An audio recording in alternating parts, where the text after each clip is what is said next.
Hi నమస్తే welcome to Matangi kitchen. ఈ రోజు మన ఛానల్లో బటర్ గార్లిక్ చికెన్ రెసిపీ ఎలా తయారు చేయాలో చూద్దాం. ముందుగా నేను ఇక్కడ 400 గ్రాముల వరకు బోన్లెస్ చికెన్ తీసుకున్నాను. బాగా శుభ్రం చేసుకున్న ఈ చికెన్ లో 3/4 స్పూన్ మిరియాల పొడి, 1 స్పూన్ సాల్ట్, 1 టీ స్పూన్ అల్లం వెల్లుల్లి పేస్ట్ వేసుకుని ఇదంతా చికెన్ కి బాగా పట్టేటట్టు 3-4 నిమిషాలు బాగా కలుపుకోవాలి.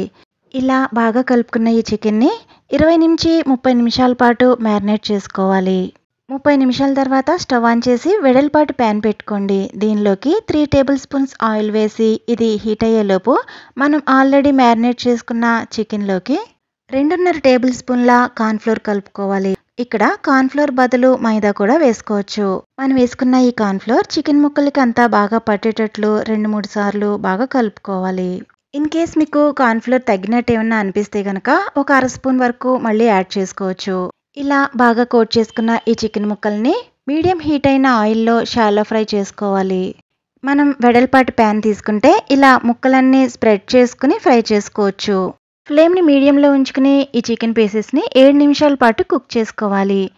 7 నిమిషాల తర్వాత వీటిని రెండో వైపుకి ఒక్కొక్కటి ఫ్లిప్ చేసుకోవాలి. ఈ చికెన్ పీసెస్ అన్నిటిని కూడా లైట్ గోల్డెన్ కలర్ వచ్చే వరకు ఫ్రై చేసుకోవాలి. చికెన్ పీస్ అనేది రెండు వైపులా కూడా 7 నిమిషాల చొప్పున ఫ్రై చేస్తే సరిపోతుంది. అంతకు మించి ఎక్కువసేపు ఫ్రై చేశారంటే ముక్క అనేది బాగా గట్టిపడిపోయి తినడానికి అంత బాగుండదు. ఇలా బాగా ఫ్రై అయిన వీటిని వేరొక ప్లేట్లోకి తీసుకోవాలి. ఇప్పుడు స్టవ్ ఆన్ చేసి వేరొక ప్యాన్ పెట్టుకుని దీనిలోకి 4 టేబుల్ స్పూన్ల బటర్ వేసుకోవాలి.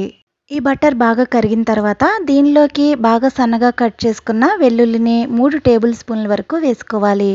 ఇలా వేసుకున్న ఈ వెల్లుల్లిని 1 నిమిషం పాటు బాగా వేగనివ్వాలి. ఇప్పుడు దీనిలోకి సన్నగా కట్ చేసుకున్న పచ్చిమిర్చి 1 టేబుల్ స్పూన్ వరకు ఉల్లిపాయలు వేసుకుని ఈ ఉల్లిపాయలు కొంచెం సాఫ్ట్ అయ్యే వరకు ఫ్రై చేసుకోవాలి. ఇప్పుడు దీనిలోకి 1/2 teaspoon salt, 1/2 teaspoon మిరియాల పొడి వేసుకుని ఒకసారి అంతా బాగా కలిసేటట్టు మిక్స్ చేసుకోవాలి.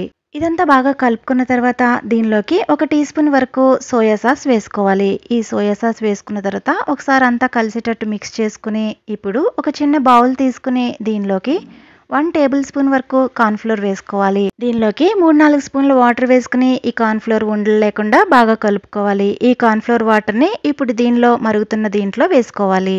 మనం వేసిన ఈ కార్న్ఫ్లోర్ వాటర్ 2 మినిట్స్ పాటు బాయిల్ అయిన తర్వాత దీనిలోకి మనం ముందుగా వేపించుకున్న చికెన్ పీసెస్ని యాడ్ చేసుకోవాలి. ఇప్పుడు ఈ చికెన్ పీసెస్కి మనం వేసిన స్పైసెస్ అన్ని బాగా పట్టేటట్లు మిక్స్ చేసుకోవాలి.